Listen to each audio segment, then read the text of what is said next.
바울 사도가 성령의 열매 9가지를 열거하면서 하나님을 향하여 우리가 맺어야 할 열매, 맺는 열매 3가지를 언급하고, 그 다음에는 이웃을 향하여 우리가 맺어야 할 열매 3가지를 언급하고, 마지막으로 우리가 우리 자신을 향하여 맺어야 할 열매 3가지를 언급하는 것을 놓치지 마셔야 합니다. 첫째, 사랑과 희락과 화평은 하나님을 향하여 맺는 열매입니다. 성령을 따라 행하는 자에게 제일 먼저 나타나는 표징이 무엇이냐? 그것은 사랑입니다. 왜냐고요? 하나님이 뭐요? 사랑이시기 때문입니다. 하나님은 사랑의 원천자이십니다. 그러므로 그 하나님을 만나면 누구든지 사랑의 원천자이신 그 하나님으로부터 사랑을 공급받습니다. 하나님을 향한 사랑이 움트는 것입니다. 요한일서 3장 2절에서 요한 장로는 말합니다. 사랑하는 자들아, 그가 나타나시면 우리가 그와 같을 줄을 아는 것은, 여기 그와 같다라는 말은 하나님과 같다라는 뜻이죠. 그러니까 하나님은 사랑이십니다. 우리가 사랑의 사람이 된다라는 것입니다.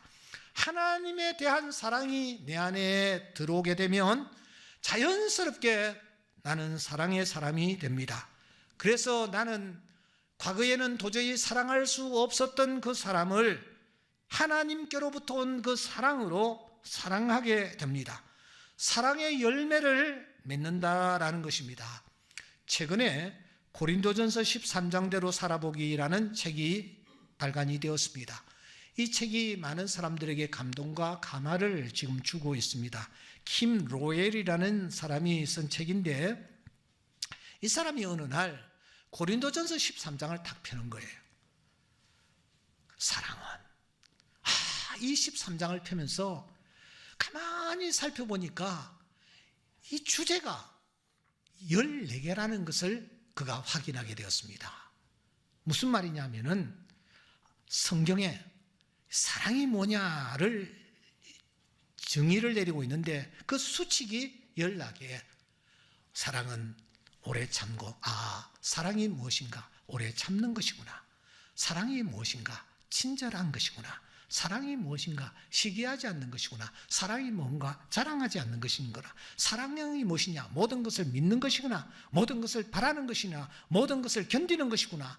그가 이렇게 14가지로 정리를 하고 난 뒤에 이분이 내가 이 정리한 이대로 내가 한번 1년만 살아보자, 그렇게 생각하고 실천을 합니다. 정말 쉬운 일은 아니었습니다. 1년간의 여정 후에 그가 느낀 여러 가지 에피소드와 여러 가지 상황들을 그가 책에다가 소개해두고 있습니다.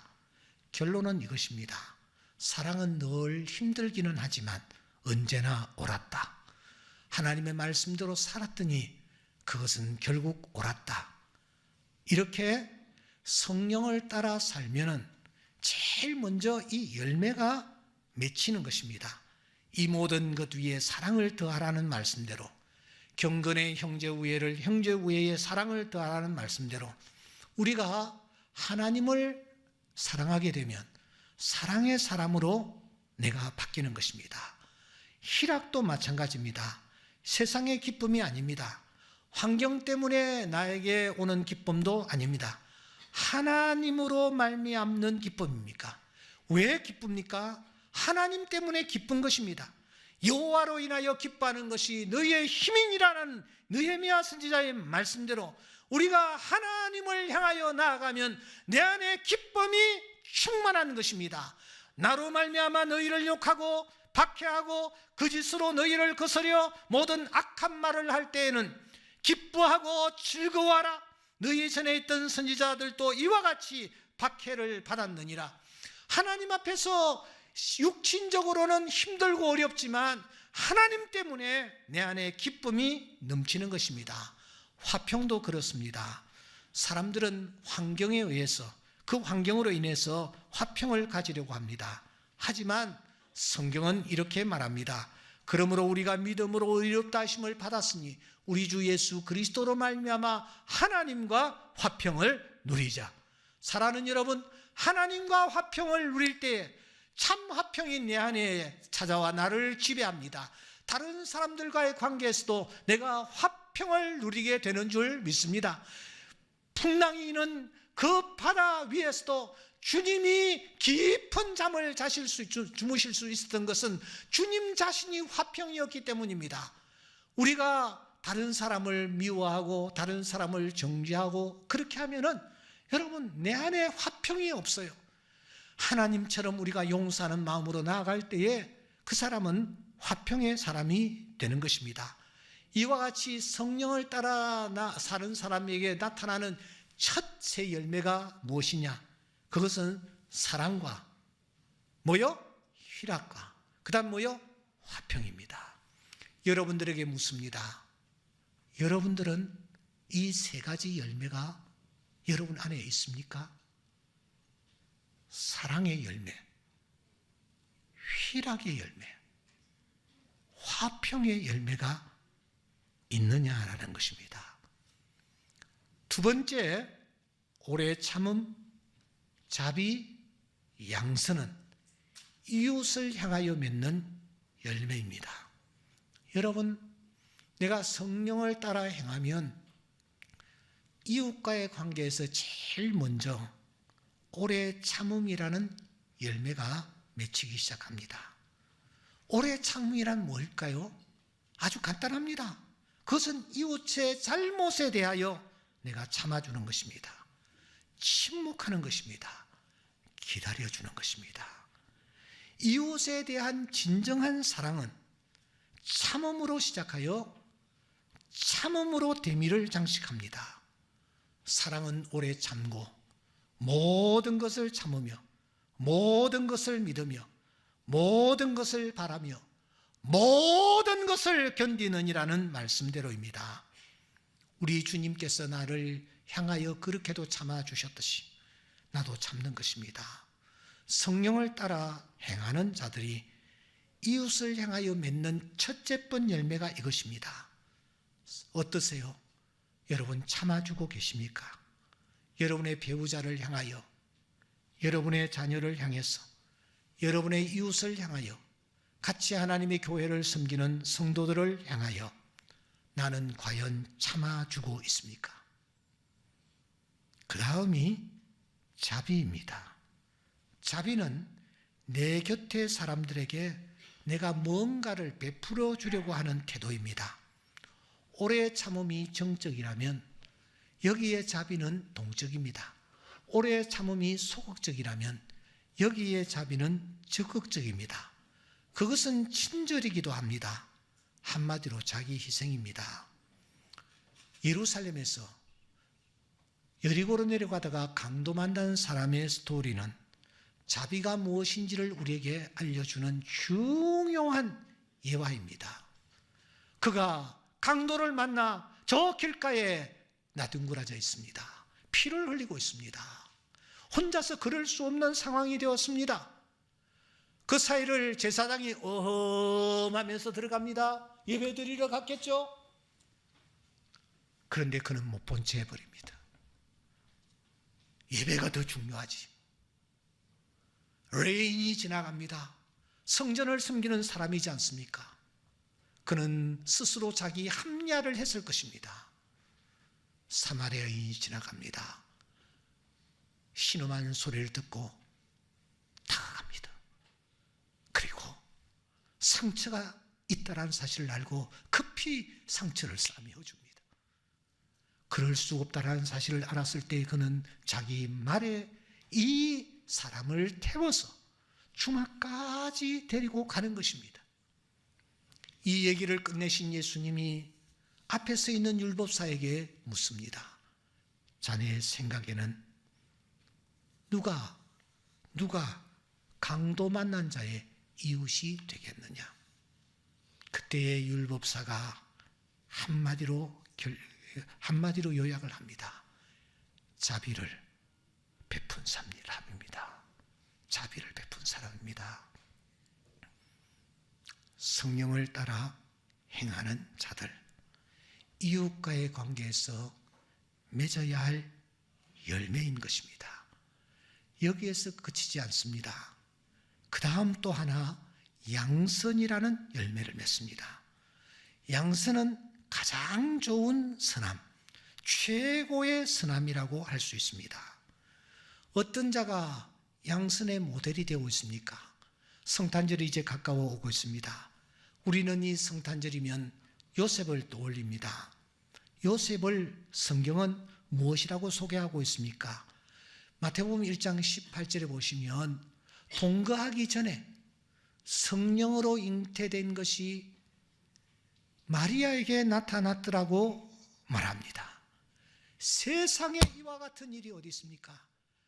기회를 하면서 그날을 기다리고 있는데 세상에 정숙하다고 생각했던 그 상대가 임신을 덜컥했다라는 거 아니에요?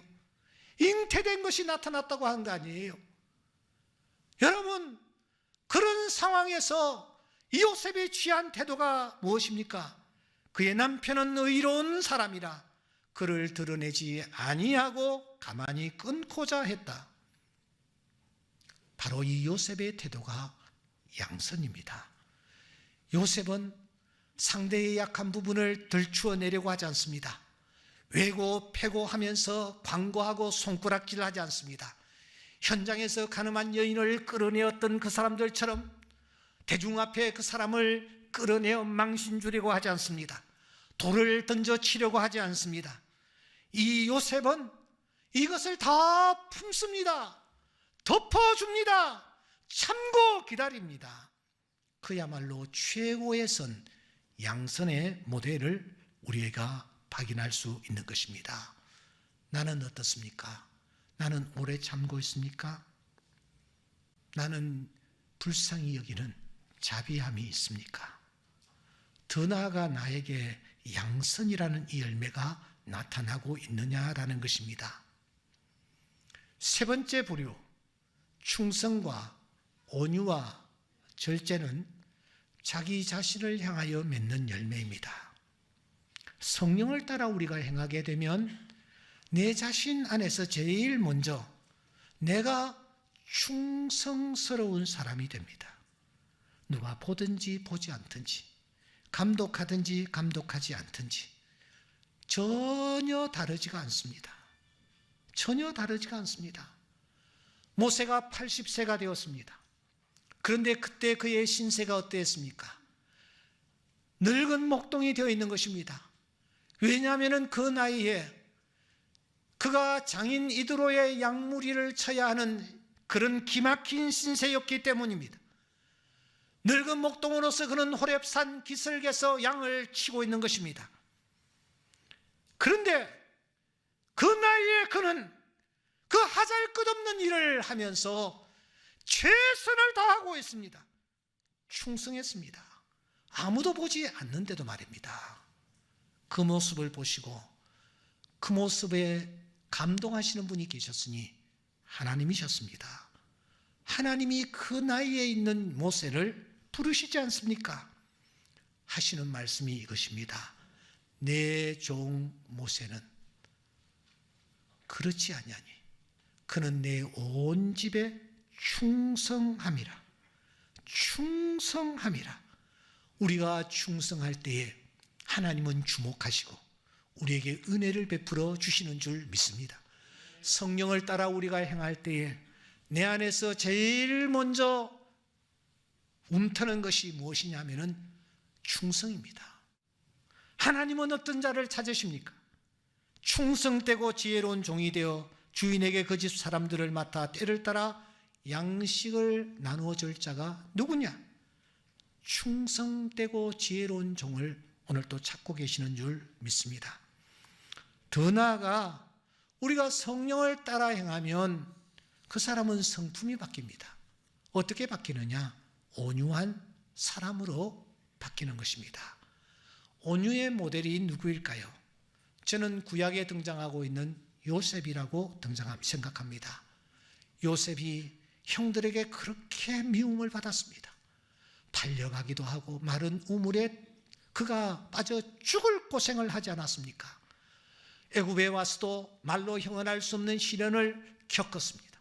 하지만 그는 한 번도 소리를 내지르지 않습니다. 그는 한 번도 원수를 갚으려고 하지 않습니다. 묵묵히 원수 갚는 것을 하나님께 맡기고 그가 조용히 기다리는 것입니다.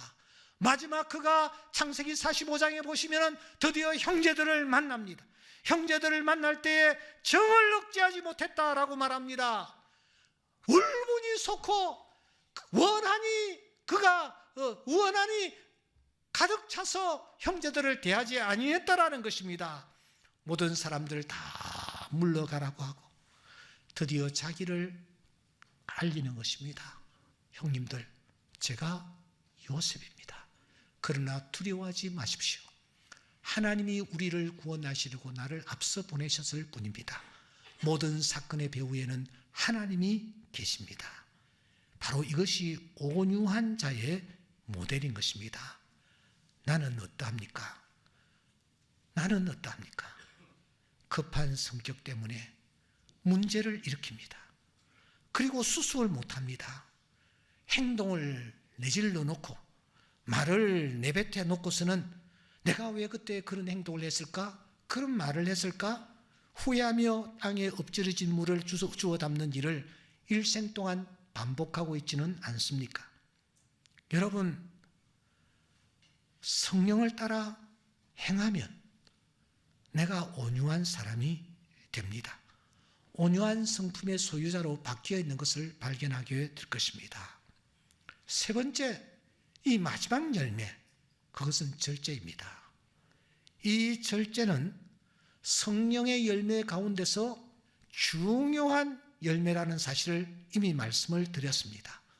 이 절제라는 것은 열매 중의 열매입니다. 성령을 따라 행하는 자에게 마지막 나타나는 탐스러운 열매가 있으니 그것이 절제라는 열매입니다. 절제가 무엇일까요? 사전적 의미로 절제를 조정 또는 자발적 자제로 정의를 내리고 있더군요. 그러면서 여기에는 비폭력과 용서의 형태로 보복을 자제하는 것, 겸손과 겸허의 형태로 오만을 자제하는 것, 신중함의 형태로 과도한 사치나 뿌려지는 과잉과 같은 초가를 자제하는 것, 평온과 자기 통제의 형태로 무언가에 대한 과도한 분노나 갈망을 자제하는 것이 포함된다라고 사전에서는 얘기하고 있습니다. 여러분, 이 절제를 우리는 놓치지 말아야 합니다. 열매 중에 열매이기 때문입니다. 어쩌면 사랑으로부터 마지막 온유까지 하나님을 향한 열매, 이웃을 향한 열매, 내 자신을 향한 열매, 이 열매를 온전히 맺기 위해서는 절제 없이는 불가능합니다. 단도직입적으로 말하여 다른 항목들을 확인할 필요도 없습니다. 절제라는 이 항목만 하나 체크를 해도 내가 성령으로 사는 사람인지의 여부를 확인할 수 있는 것입니다. 절제는 모든 열매의 오메가입니다. 절제는 열매 중에 열매입니다. 절제는 자기 통제입니다. 여러분, 그런데 이 절제라는 열매가 이게 잘 맺혀지지 않습니다. 나이가 들어도 절제가 되지 않아요. 주제 파악을 못해요. 이것저것 간섭합니다. 하나님의 말씀조차도 깃전으로 흘려버립니다. 왜 그렇게 나서는지, 왜 그런 말을 하는지, 왜 그렇게 간섭하는지, 여러분, 절제의 열매를 아직도 맺지 못하고 있는 경우가 많습니다. 내가 절제하지 못함으로 하나님의 영광을 얼마나 가리우며 내 곁에 사람들이 오랜 기간 동안 얼마나 많은 상처를 입으며 살아가는지 자신은 전혀 모르는 것입니다. 그 사람 때문에 끙끙대다가 급기야는 교회를 떠나는 경우도 있습니다. 스스로의 인격이 얼마나 문드러지는지도 알고 있지를 못하고 있습니다. 주님이 말씀하셨습니다. 야, 이것까지 참으라. 이것까지 참으라. 너는 내가 내 아버지께 구하여 12군단 더 되는 천사를 보내시게 할 수 없는 줄로 아느냐. 주님은 힘이 있으셨습니다. 말씀하실 수 있는 권위도 있으셨습니다. 그런데 주님은 참으신 것입니다. 그가 아무리 앞서 언급된 8가지의 열매를 맺는다 할지라도 마지막 이 절제라는 열매를 맺지 못하면, 맺지 아니하면 이미 맺었던 그 열매들은 빈 강정과 같습니다. 절제가 없는 사람, 아무리 사랑과 희락과 화평과 그런 열매를 맺었다 할지라도 그건 거짓입니다. 절제가 결여된 오래 참음, 자비, 양성, 그것은 있을 수가 없습니다. 절제가 사라져버린 충성과 온유는 더 이상 충성이 아니요 온유가 아닌 것입니다. 우리가 마지막으로 정말 꼽히고 그리고 맺어야 할 열매, 절제인 것입니다. 그러므로 저는 감히 말합니다. 성령의 열매는 무엇인가? 사랑과 뭐요? 절제다. 성령의 열매는 무엇인가? 절제다. 따라해 보십시다. 성령의 열매는 절제다. 성령의 열매는 절제다. 이 절제가 나무 위에 마지막 피는 꽃이요 열매입니다. 내 사랑하는 자들아, 너희가 친히 원수를 갚지 말고 하나님의 진노하심에 맡기라. 절제하라는 것입니다. 헛된 영광을 구하여 서로 노엽게 하거나 서로 투기하지 말지니라. 절제하라는 것입니다.